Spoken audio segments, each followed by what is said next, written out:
रहे होंगे कि इस समय मंदिर में बहुत भीड़ है। आपको बता दूं कि यह मंदिर भारत की राजधानी दिल्ली के करोल बाग के इलाके में है।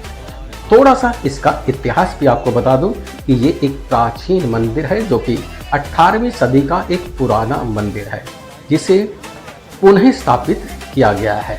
और इस मंदिर का निर्माण लगभग 18वीं सदी में कहा जाता है। कहते हैं कि प्राचीन समय में यहाँ पर खुदाई में एक माँ भगवती की मूर्ति निकली थी जिसका हाथ टूटा हुआ था। ऐसे में उनका हाथ चांदी का बनाकर मंदिर की स्थापना की गई।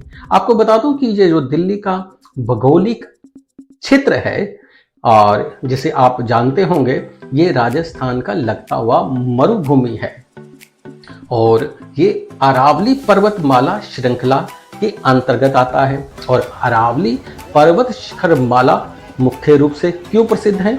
यह दिल्ली को गर्मी से बचाती है और इसी श्रृंखला में यह मंदिर भी यहाँ स्थापित था।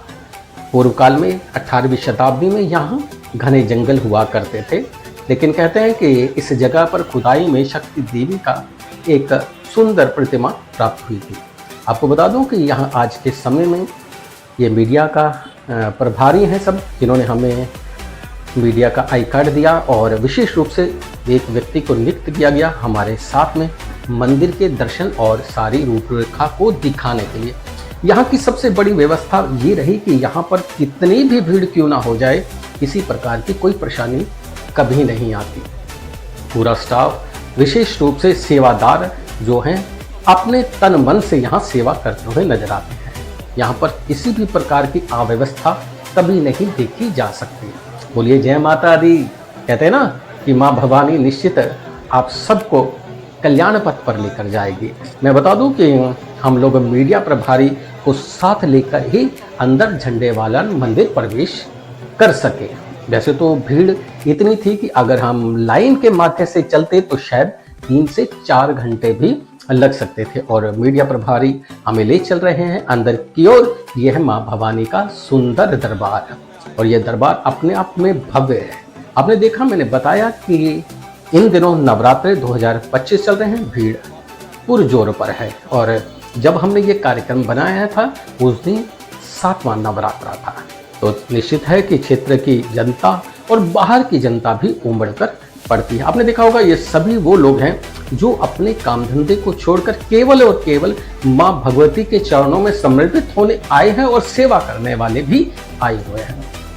और आप देख रहे हैं कि ये भीड़ अपना सारा समय छोड़कर माँ भगवती के दर्शनों के लिए लालायित है। और झंडेवाला मंदिर अपने आप में प्रसिद्ध है। मैंने बताया कि ये 18वीं शताब्दी से निर्मित मंदिर है। और इस मंदिर का पूर्व नाम क्या था, आप मुझे लिखकर बता सकते हैं? चलिए मैं आपसे पूछता हूँ कि इसका एक नाम और भी है। जी हाँ, इसका पूर्व नाम है गुफा वाली माता। कहते हैं कि जब ये मंदिर बनाया गया तो इस पर बड़े बड़े झंडे लगा दिए गए, तब से इसका नाम झंडेवालन के नाम से प्रसिद्ध हो गया, क्योंकि इस मंदिर के झंडे बड़ी दूर दूर से दिखाई देते थे। तो इतिहास में इसके बारे में अनंत कहानियां हैं, लेकिन धीरे धीरे आपको सब चीज बताऊंगा। मैंने बताया कि मूर्ति के टूटे हुए हाथ को चांदी का हाथ लगाकर गुफा में स्थापित कर दिया गया था। पूर्व काल में ये जो क्षेत्र था ये जंगल क्षेत्र था और रिज एरिया होने की वजह से यहाँ गुफाएं भी थी, झरने भी थे। वहीं पर एक झरने के पास में माँ भगवती की एक प्रतिमा निकली थी, जहाँ पर पुनः दोबारा से मंदिर की स्थापना की गई। और आप देख रहे हैं माँ भवानी के यहाँ दर्शन। ये माँ भवानी है और दुर्गा रानी अपने पूर्ण स्वरूप में सजे हुए मंदिर स्वरूप में विराजमान है। और धीरे धीरे आप देखेंगे कि मंदिर का वैभव आपको और दिन ब दिन बढ़ता हुआ नजर आएगा। यह मंदिर एक ट्रस्ट के माध्यम से चल रहा है और इसमें आप देखेंगे कि सेवादारों की कोई कमी नहीं है। बहनें, भाई सभी मिलकर यहाँ पर सेवा करते नजर आते हैं। सबका अपना ड्रेस कोड है। यहाँ महिलाएं पिंक कलर के कपड़ों में नजर आती हैं और सेवादार व्हाइट कलर के कुर्ता पजामा में आपको दिखाई देंगे। और आपने देखा होगा जो मीडिया प्रभारी मेरे साथ आए उन्होंने भी व्हाइट यानी कि सफेद रंग के कपड़े पहन रखे थे। और माँ भवानी के दर्शन करते रहिएगा, मुझे बताते रहिएगा कैसा लग रहा है आपको। देखिए ये बहन जी कितने प्रेम से लोगों को दर्शन करा रही हैं। ये है माँ भवानी के, इतने साफ दर्शन आपको कहीं नहीं मिलेंगे। मैं धन्यवाद करता हूँ वहाँ के सभी सेवादारों का, जिन्होंने इस वीडियो को बेहतर बनाने के लिए हमारी मदद की। चलिए मैं आपको बता देता हूँ कि ये व्यवस्था आप देख रहे हैं, यहाँ की व्यवस्था चकोचांद है। और यहाँ तक कि पूरी तरह से भीड़ से भरा होने के बावजूद भी कहीं से कहीं तक भी आपको कहीं भागदौड़ या किसी प्रकार का धक्का मुक्का नहीं मिलने वाला है। सामान्य रूप से लाइन चलती हुई नजर आ रही है। सभी लोग बड़े ही प्रेम से लाइन में चलते हुए, जयकारा लगाते हुए, माँ भवानी के दर्शन करते हुए आगे बढ़ रहे हैं। यह मंदिर करोल बाग में स्थित है। और जो लोग दिल्ली से बाहर से आ रहे हैं उन्हें बता दूं कि नई दिल्ली रेलवे स्टेशन के मात्र 3 किलोमीटर और दिल्ली का शान कहा जाने वाला कनॉट प्लेस से भी लगभग 3 किलोमीटर पर यह मंदिर स्थित है। और आप बड़ी आसानी से रिक्शा या मेट्रो के द्वारा यहाँ पहुंच सकते हैं। आए दिन यहाँ पर भीड़ नहीं मिलेगी, लेकिन विशेष रूप से आपको बता दूं कि भीड़ नवरात्रों की वजह से ज्यादा हो सकती है। यदि आप बाहर से भी आ रहे हैं तो भी कभी भी यहाँ दर्शन के लिए आ सकते हैं। लेकिन नवरात्रों में तो भीड़ मिलना निश्चित ही है, लेकिन जो आनंद माँ भगवती का नवरात्रों में दर्शन का है, अन्य दिनों की अपेक्षा मुझे लगता है ज़्यादा उत्तम है। देखिए आप, भीड़ होने के बावजूद लाइन कितने प्रेम से आगे बढ़ रही है। व्यवस्था को देखने के लिए सभी सेवादार अपने कार्य में लगे हुए हैं। और सबसे बड़ी बात ये कि यहाँ पर आपको चाय पानी की निःशुल्क व्यवस्था, जूता स्टैंड की व्यवस्था, यहाँ तक कि हेलमेट को भी संभाल कर रखने की व्यवस्था मिल जाएगी। धीरे धीरे मैं आपको सारी चीज़ें दिखाता रहूँगा और आप भी धीरे धीरे आगे बढ़ते रहिए और जय माता दी बोलते रहिएगा।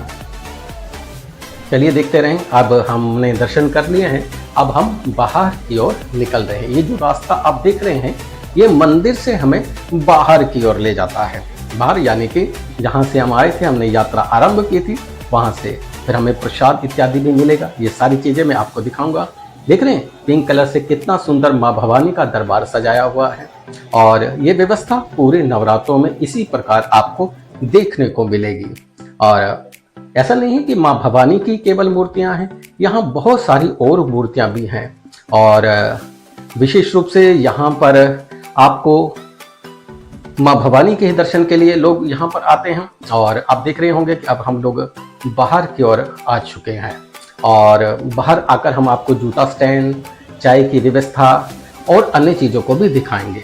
और ध्यान रखिएगा, यहाँ पर जब भी आप आएँ तो अपने कीमती सामान की रक्षा आपको स्वतः करनी है, क्योंकि प्रशासन और सेवादार इसके लिए जिम्मेदार नहीं होंगे। कारण कि भीड़ के बीच में कौन सा व्यक्ति कैसा हो ये नहीं कहा जा सकता। देखिए आपको अपना ध्यान खुद रखना है। अब ये देख रहे हैं आप, ये वो स्थान है जहाँ पर बाहर निकलने के बाद आपको प्रसाद वितरण किया जाता है। सभी लोग यहाँ पर बड़े प्रेम से पंजीरी का प्रसाद, देसी घी से बना हुआ ये प्रसाद है। इसकी महक इतनी खूबसूरत है, इतनी सुंदर है, इतनी महक की वजह से मुझे तो ऐसा लगा कि मुझे और ले लेना चाहिए, लेकिन मैंने देखिए प्रसाद लिया है। और अब हम लोग प्रसाद वालों से भी देख रहे हैं कितने प्रेम से। किसी के लिए भी किसी तरह का द्वेष भाव यहाँ नहीं मिलने वाला है, ना अमीर ना गरीब। सभी लोग लाइन में लगकर यहाँ चाय का प्रसाद और आपको साथ में रस मिलेगा और आप बड़े प्रेम से इस नाश्ते का पान कर सकते हैं। ये व्यवस्था इसी तरह से लगातार चलती हुई आपको मिलने वाली है। भीड़ कितने भी हो, यहाँ से कोई भी व्यक्ति बिना प्रसाद के जाता हुआ मैंने नहीं देखा है। और सभी लोग जो यहाँ आ रहे हैं पूर्ण रूप से आनंद लेते हुए नजर आ रहे हैं। मैंने बताया ना, एक चीज और बताता हूँ कि एक धर्मपरायण व्यक्ति थे जिनका नाम था बद्रीदास। उन्हें स्वप्न में यहाँ पर एक झरने के मध्य से प्राचीन मूर्ति के दर्शन हुए थे। उन्हीं ने यहाँ पर माँ भवानी के इस मंदिर का जो है स्थापना की। तो इसका इतिहास बहुत लंबा है और इस छोटे से कार्यक्रम में मैं आपको उसका इतिहास बताने का प्रयास करूँ तो काफी समय लग जाएगा।